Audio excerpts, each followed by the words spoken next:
I know this works because it hugely benefited me when I began art as an adult at the age of 50.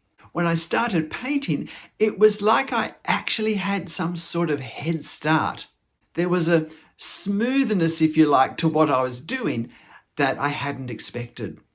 But I've come to realize that it wasn't actually a head start, that what had really happened was that I'd begun the process of learning to paint way before, in fact, several decades before I picked up any art materials to actually start trying to paint.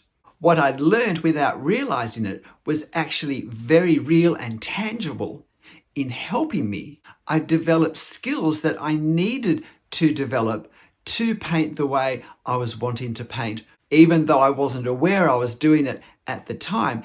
But can I add that the benefit wasn't just in helping me get off to a faster start, but it continues to benefit me and my art, in this case my drawing, today.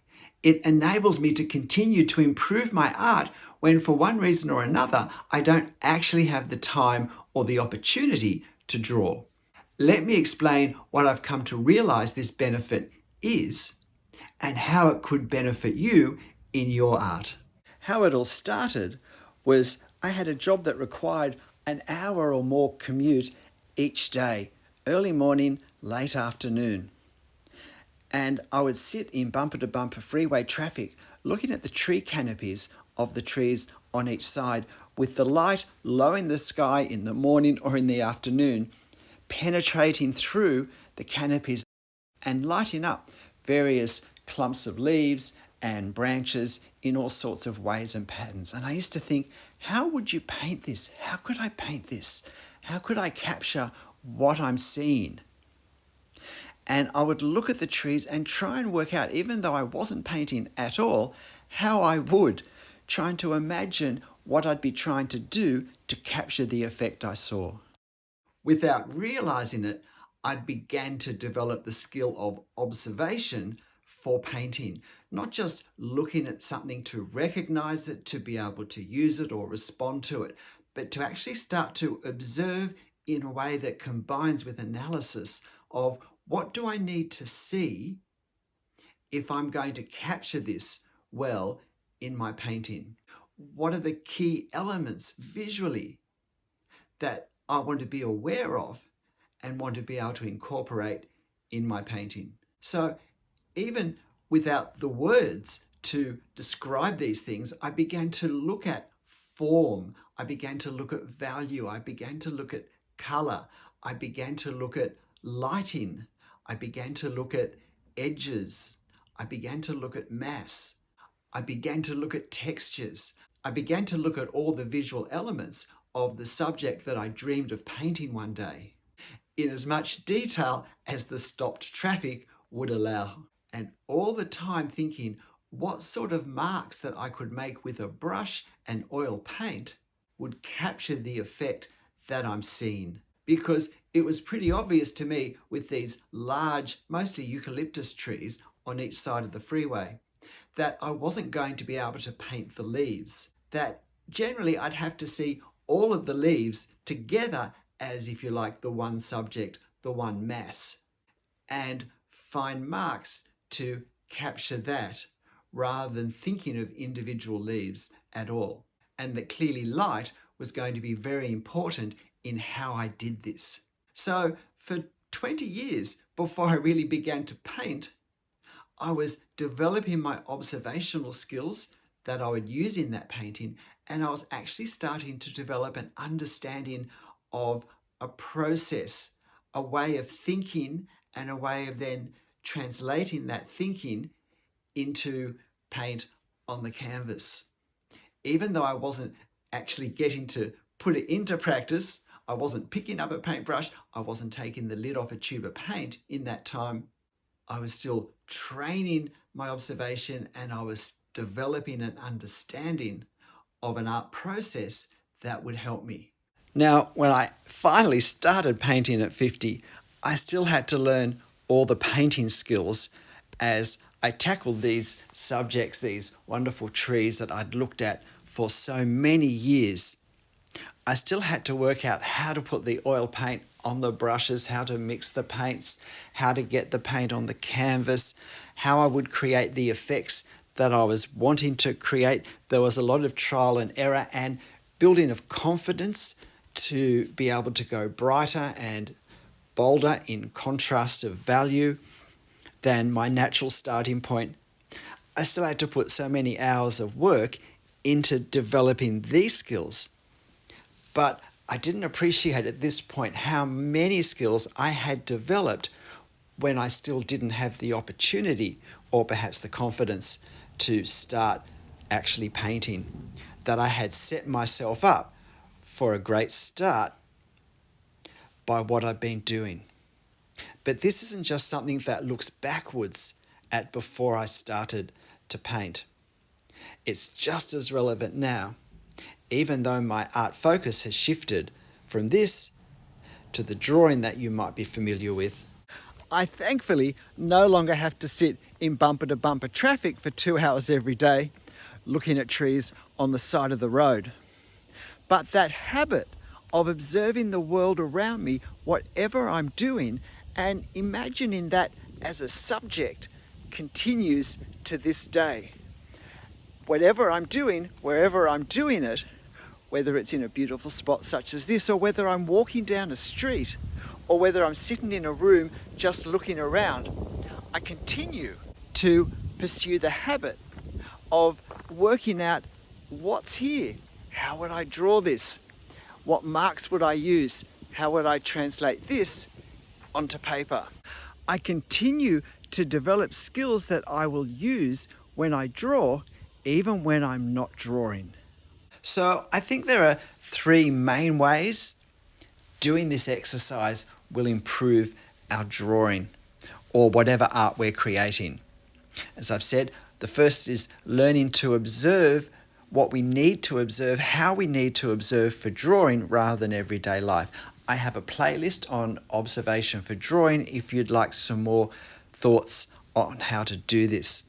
But so many drawing problems, I'm sure, trace back to the fact that we don't realize observation for drawing is quite specific, and therefore we don't observe deeply enough, carefully enough, adequately to have a chance at capturing the drawing the way we want to. The second area is that it helps us in our big picture process understanding. As we push beyond just observing to what do I do with this, we're forced to work out what our process is, what our understanding of the concept of art, of drawing, what I'm trying to do, how my finished artwork will relate to reality. And how does this reality become marks on the paper? These are the things that we have to sort through in our head, as well as just observing carefully. So, thirdly, this is conceptual, but it's also very practical, because we need to develop an ability to visualize what we're seeing as marks onto the paper.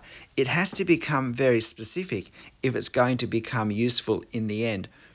So often we try to achieve this by copying the marks of other artists, but how much better if we can breathe in deeply reality as we move through it in everyday life, and then from that, think, consider, understand, and find the marks we might use, and then we get to put all this into practice the next time we have a drawing or a painting session, even if it's not this exact same subject. And this is where the exciting loop happens. This is where the momentum really starts to build, because I've been moving through life, I've seen subjects that have intrigued me, made me think about drawing them. I've thought about what am I doing, how am I doing it, how might this look? And then when I next draw, I put this into practice as best I can. But now I've got the experience of trying to put it into practice within me when I next go out and I'm next observing life for drawing, for painting. Now I know what was useful, what marks were a good translation, what marks weren't so helpful. I learned where I'd seen, where I'd observed enough to have a sense of reality that I could inject into my drawing, or where perhaps I still hadn't sorted through things enough, where perhaps I could benefit from going back into reality and thinking about these things as I observe it more deeply, more carefully. And then when I next draw again, I get to apply this. And then when I next leave my drawing or my painting, I get to use that experience to inform how I think about things, the decisions I come to, and most importantly, the things that I'm thinking might be worth trying in my next artwork, whatever it is. This is a great and very productive loop to find ourselves in. Someone might be an athlete in a game such as football, but it's not only in playing games of football where improvement can happen, where the full range of skills and ways of thinking that need to happen to play the game well can be developed.